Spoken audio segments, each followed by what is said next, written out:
Okay, this is Steve Huss, Stephen Academy. I am going to talk about college entrance examination testing for US admissions. I'm not going to talk about IBs though. We're going to do that in a separate video. So about the SAT-1 and ACT tests first. As a general rule, you should take the SAT-1 and ACTs at the very end, like in your 11th grade or 12th grade, because first of all, there are not as many tests that are released that you could practice. If you run out of those tests and there's no more tests that you can practice with, it becomes very difficult for test prep. So SAT-2s or AP subject tests you could take early, and it's natural to take them early as you take those courses in your 9th, 10th, or 11th grade. So that's a general rule of thumb. So SAT-2s and APs early, ACT and SAT-1 later in your high school tenure. So in the ACT and SAT-1 tests, there are writing tests. So with writing or without writing. So as a general rule of thumb, about 35 ranked universities in the US News and World Report college rankings, 35 rank or higher usually require writing tests in their ACT or SAT-1 test. So if you're applying to those universities, you need to take the writing test. If you're applying to universities that are below 35 rank, you could take the test without writing. So most people that are applying to universities, they might be applying to both universities over and under 35 rank. So if that's the case, you might have to take both. That's actually a good thing maybe, because without writing you might get a better score. So with the SAT-1 writing, it's most similar to high school academic writing. And if you've done well in high school academic writing, then you will do fairly well in the SAT-1 writing. Now, a lot of students have difficulty with finishing the test. The ACT writing, however, is tricky. It's not difficult, but there are so many perspectives. There are 3 perspectives that you have to talk about, and you also have to give your own perspective or opinion on the essay topic. So it's very difficult to organize the essay into something that'll fit into 2.5, 3 pages or so, and to organize the body paragraphs very, very well. So it's tricky. So when to take the ACT or SAT-1? So the first time that you start studying for the ACT or SAT-1 should be at the end of your 10th grade during the summer. If you don't start by then, especially if you have difficulty with English because it's your second language, it's not good. So start studying by the end of your 10th grade, during the summer at the end of your 10th grade, and then all the spring and summer breaks and winter breaks thereafter. Your first ACT or SAT-1 test should be in January of your 11th grade. That should be your first test, or about January of your 11th grade, because after you study all during winter vacation, the whole of January is not that busy. It's a lot of homecoming, it's a lot of parades, it's kind of like a festive atmosphere in the high school. So there's not a lot of going on. A lot of teachers don't assign very, very difficult homework or projects during the whole of January. So studying and taking the SAT-1 test that's given at the end of January, for instance, shouldn't be that difficult. The ACT test during that time is about the same too. So the second test should be May. Now you could take it in May or June for the SAT-1, but I recommend May because most people take the AP tests in May and also the SAT-2 tests in May. So if you take the SAT-1 test in May and the SAT-2 test in June, it's going against the flow and it'll be a lot easier. I know that it's a very difficult time to take the test because you have a lot of major projects coming up at that time, and there are a lot of essays and research papers, but that's the best date to take it anyway. Junior year is hell anyway. So you have to take it in stride and pace yourself, but take it you must at that time. The third and final test date, if you need it, should be in October of or September if it's the ACT, October if it's the SAT-1 of your senior year. Then you could maybe improve your score right before the early admissions, early decision deadlines. The SAT-2 subject tests. So the SAT-2 subject tests, you should take, by the way, you don't need the SAT-2 subject tests if you take the ACT as a general rule. And if you take the ACT, however, but you're applying to like the top shelf universities like Harvard universities and all the Ivy League universities, you should still take the SAT-2 subject tests, like 2 of them, because they're more difficult than the ACT subject elements of the ACT test. So unless you're applying to top shelf universities, just taking the ACT alone, 1 alone, and nothing else will be good enough. The SAT-1, you do need to take the SAT-2s up to rank 35 universities, okay? So take the 2 SAT-2 subject tests that you are the best in, that you can get the highest score in. Usually a lot of universities do require, if they require any SAT-2s, they do require the math test. So math might be one of your 2 or 3. Your third one, some universities require a third because they don't look at your writing score, like Johns Hopkins and Dartmouth. Your third one could be Korean or your native first language, whichever one that is, if you're having difficulty coming up with a third one. So also too, don't take the SAT-2 language tests if that's your third or second language, because there's a whole country full of people who can take the SAT-2 Spanish, for example, without studying for the test at all and get an 800. So if also too, the SAT-2s are scored from 800 to 200 in increments of scores of 10. So the 2 or 3 most confident SAT-2 subject tests should be taken, because that directly has a relevance and impact on your admissions. So if you want to take more subjects to make your case better for admissions, but not necessarily SAT-2s, then use the APs, because SAT-2s are high school level, APs are first year college level. So APs, because they're a higher level in maturity level, they're a lot more impressive to university admissions officers. So SAT-2s then, because they're required, just take the 2 or 3 that you're most confident in, and everything else should be APs. The IBT TOEFL, if you need to take it because English is your second language, whether you are a US citizen or not, it's not required if you're a US citizen, but it's recommended.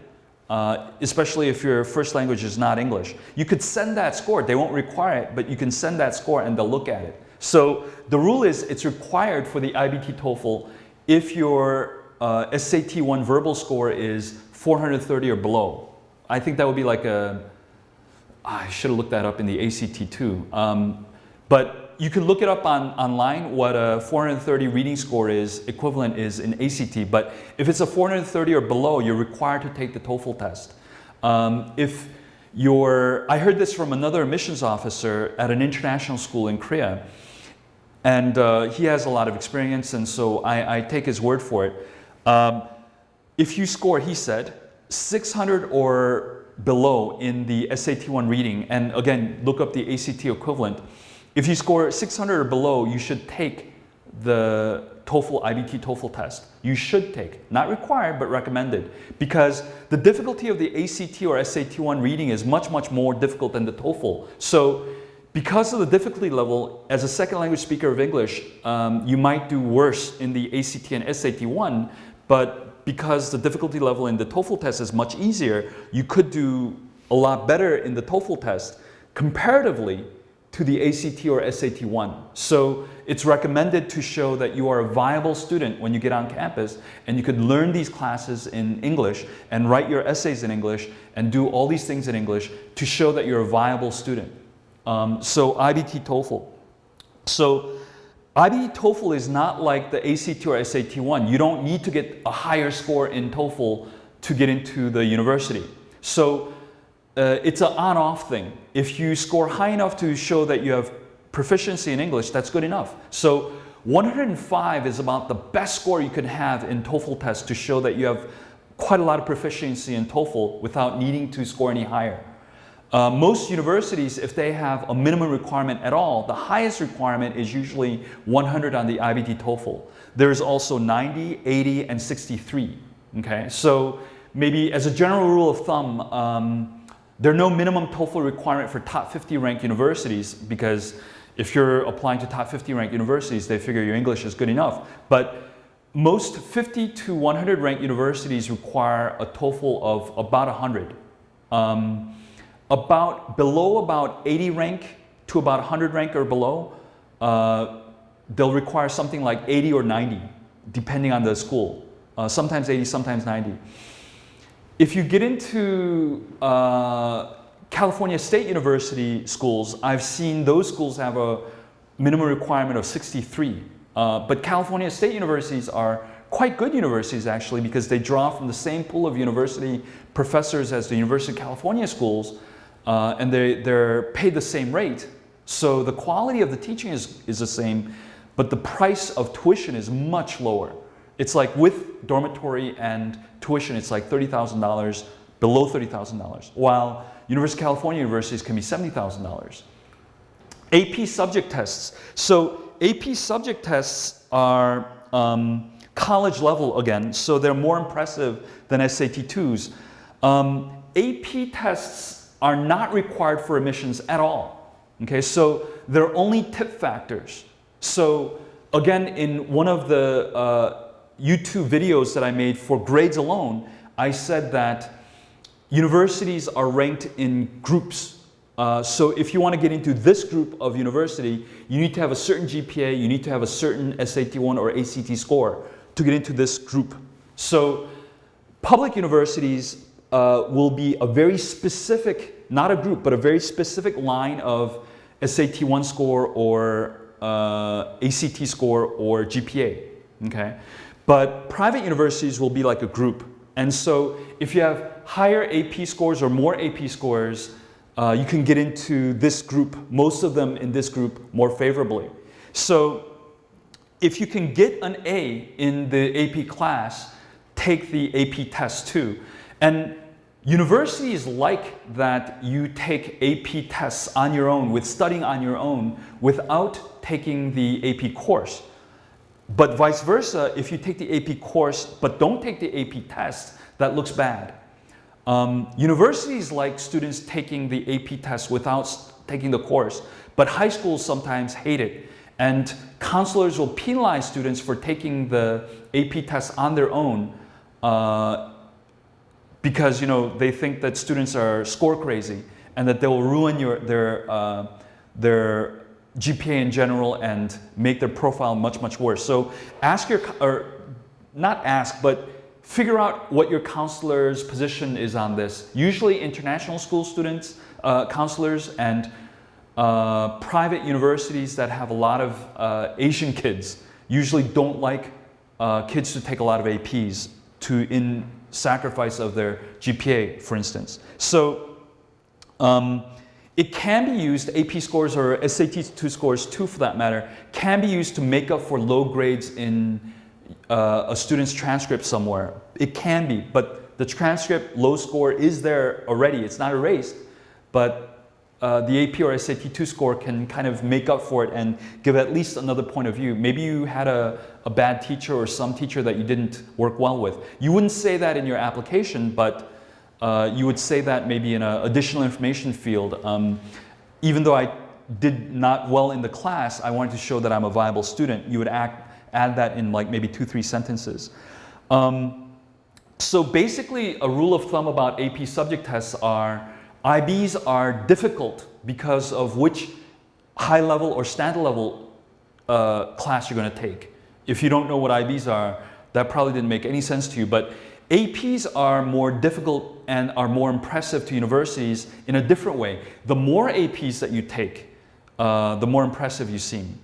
APs, as a general rule, about 10% to 15% of students get 5s.